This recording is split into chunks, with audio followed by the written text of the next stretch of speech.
Oke. Emang itu suaranya didengarin sama dosen tidak gitu? Nggak tahu soalnya nanti diminta tuh biasanya kayak gitu, minta dikumpul anunya gitu ya. Oke, kalau gitu selamat sore Ibu. Ya, sebelumnya perkenalkan saya Lintang Rifah Praurianti. Ibu bisa panggil saya Lintang.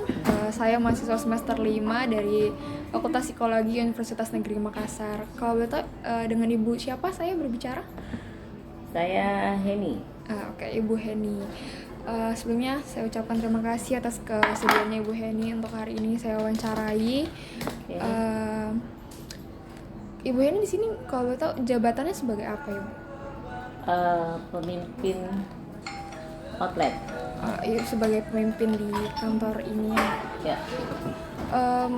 Sebelumnya saya menyampaikan kalau tujuan wawancara ini hanya untuk mengetahui idealnya deskripsi pekerjaan dari jabatan yang Ibu pegang saat ini. Jadi mohon Ibu berkenan untuk menjawab beberapa pertanyaan yang akan saya ajukan nanti. Kalau ada pun yang tidak bisa atau tidak berkenan, silahkan disampaikan kepada saya saja, Ibu. Ya. Kalau gitu, yang pertama tujuan dari jabatan Ibu sebagai pemimpin umum di sini dalam perusahaan itu apa, Ibu? Kenapa? Tujuan utama dari jabatan yang Ibu ampu? Secara umum. Iya. Pada prinsipnya pemimpin outlet adalah dia diberikan kewenangan untuk mengelola pegawai dalam satu unit selain bisnis yang ada yang dia cari gitu. Lalu kalau tanggung jawab atau tugas utama terkait pemimpin umum ini apa aja? Itu harus diteks atau gimana? Nggak perlu sih teh.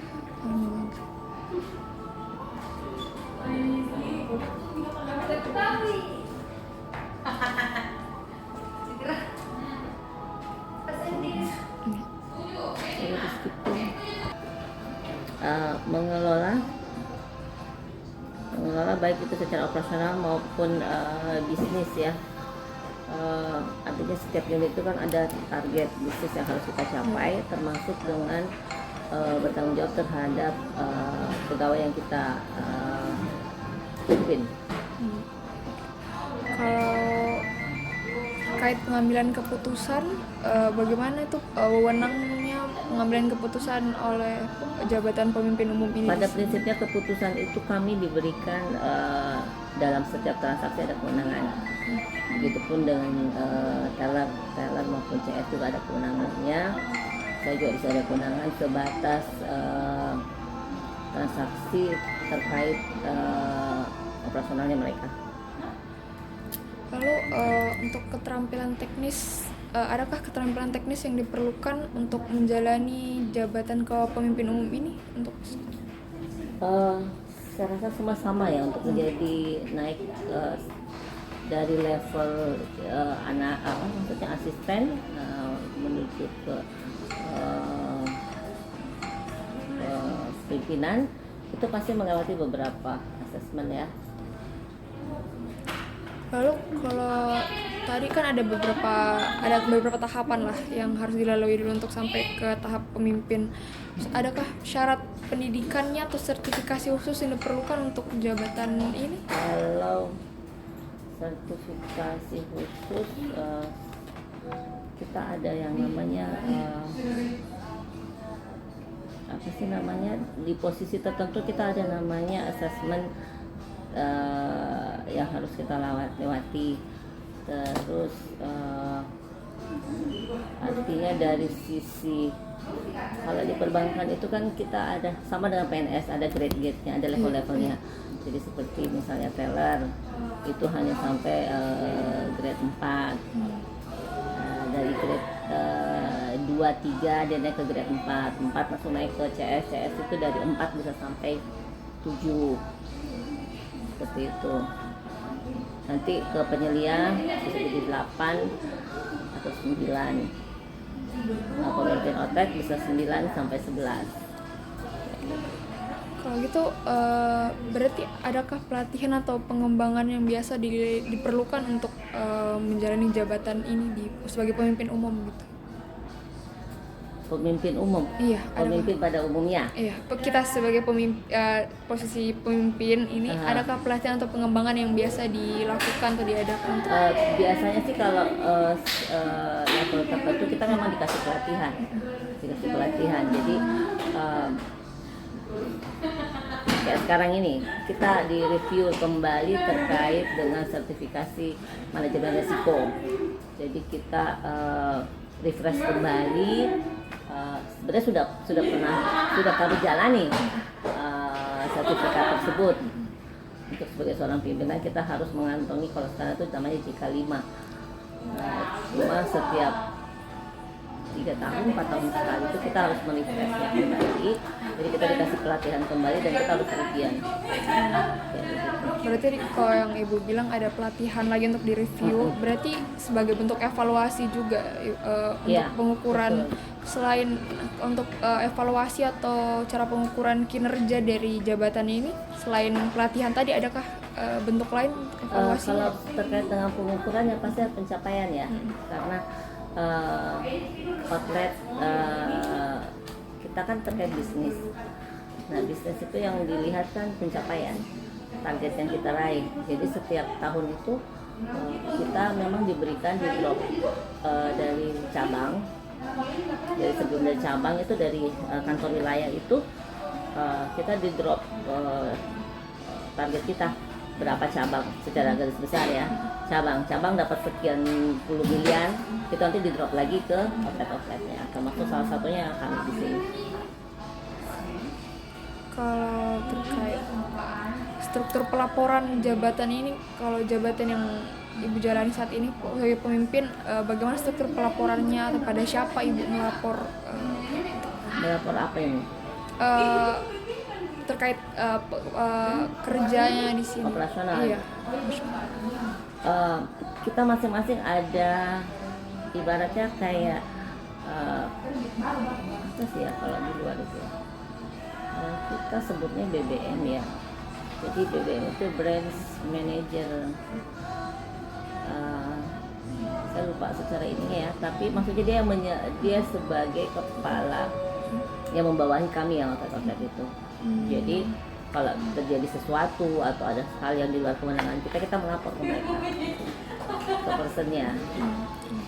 Tapi terkait dengan operasional sehari-hari kita tidak perlu laporan, karena itu akan by sistem secara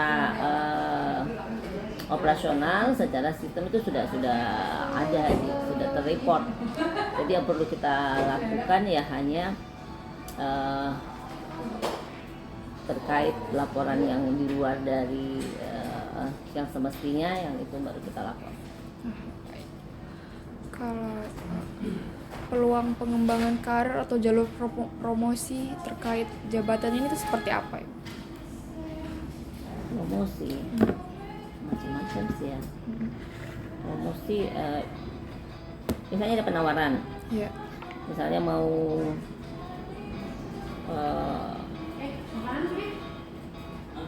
terkait misalnya kita mau pindah apa sih ya, pindah divisi, misalnya itu ada disampaikan di kalau kita kayak ibaratnya kita ada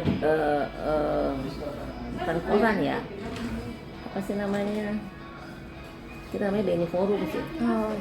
Jadi media kami untuk seluruh Indonesia itu, di situ kita bisa tahu bahwa di sini ada posisi tertentu yang kosong. Nanti biasanya kalau sesuai dengan kriteria yang mereka sampaikan, kita berminat ya kita boleh ajukan. Jadi tidak harus di lokasi Makassar aja. Kalau bagaimana perkembangan teknologi atau tren industri saat ini mempengaruhi jabatan ini di perusahaan? Adakah pengaruhnya perkembangan teknologi atau tren industri? Terkait jabatan tidak sih ya, tapi kalau terkait sama bisnis ya. Seperti apa? Kalau terkait bisnis pastinya seperti yang sekarang ini kan digital ya, jadi otomatis semua transaksional itu kita alihkan ke digital. Jadi bisnis pun mulai dari transaksional yang biasa kita arahkan nasabah untuk bermobile banking, lebih banyak menggunakan digital lah. Kalau untuk jabatannya, adakah risiko keselamatan atau kesehatan kerja yang bisa dialami? Keselamatan. Iya, risiko keselamatan atau kesehatan kerja terkait jabatan ini. Kalau risiko ya pasti posisi dimanapun pasti ada ya. Yang pasti kan kita sering lembur, ya kan? Pasti otomatis kesehatan pasti juga berpengaruh, ya kan? Stres juga karena tekanan pekerjaan, target yang harus dicapai. Terus kita juga membawahi beberapa staff di sini, berapa unit ya, buat sales sama CS, sales juga yang pastinya kalau mereka banyak masalah, mereka banyak cash yang handling nasabah, itu juga pasti mempengaruhi level stresnya juga. Iya. Kalau jabatan pemimpin ini sendiri, bagaimana kontribusinya terhadap pencapaian tujuan dari perusahaan sendiri? Gimana? Untuk jabatan ini, bagaimana kontribusi pada pencapaian tujuan perusahaan? Iya, KCP terbentuk kan memang istilahnya apa ya? Bagian dari pencapaian yang ingin dicapai, makanya itu kan cabang membentuk beberapa outletnya. Saya rasa ada. Kalau dari jabatan yang Ibu pegang sendiri, pemimpin itu, bagaimana kontribusinya terhadap pencapaian itu, terhadap pencapaian tujuan organisasi terhadap perusahaan?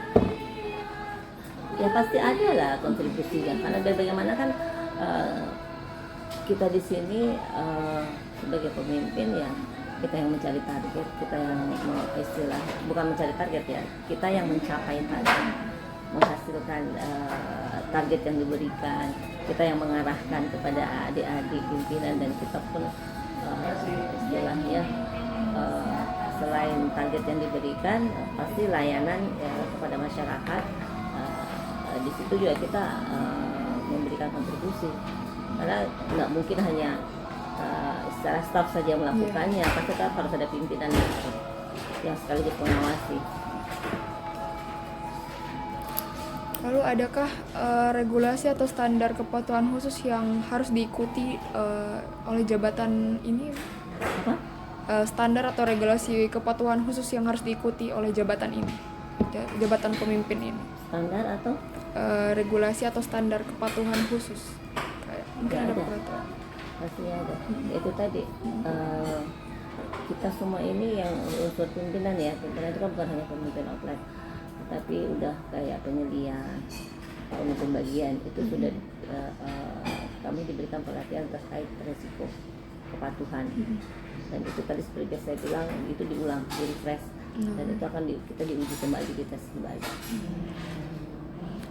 Yang terakhir nih, apa hambatan atau tantangan terbesar yang dihadapi pemimpin di perusahaan ini sebagai pemimpin? Iya, untuk khusus jabatan pemimpin itu sebenarnya tantangan terbesar atau hambatan terbesar itu apa?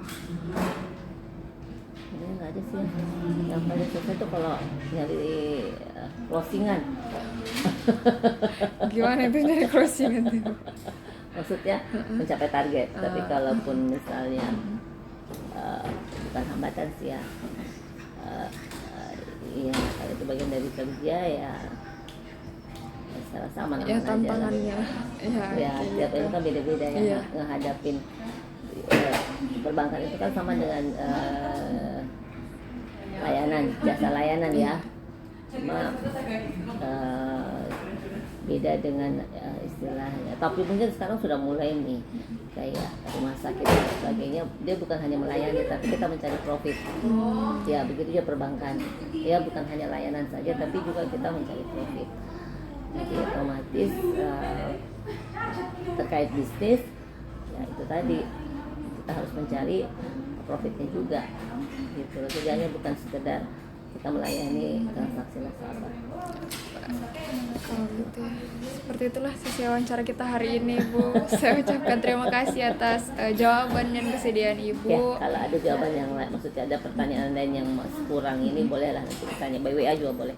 Baik, terima kasih banyak Ibu. Kalau gitu. Oke. Selamat sore. Sore.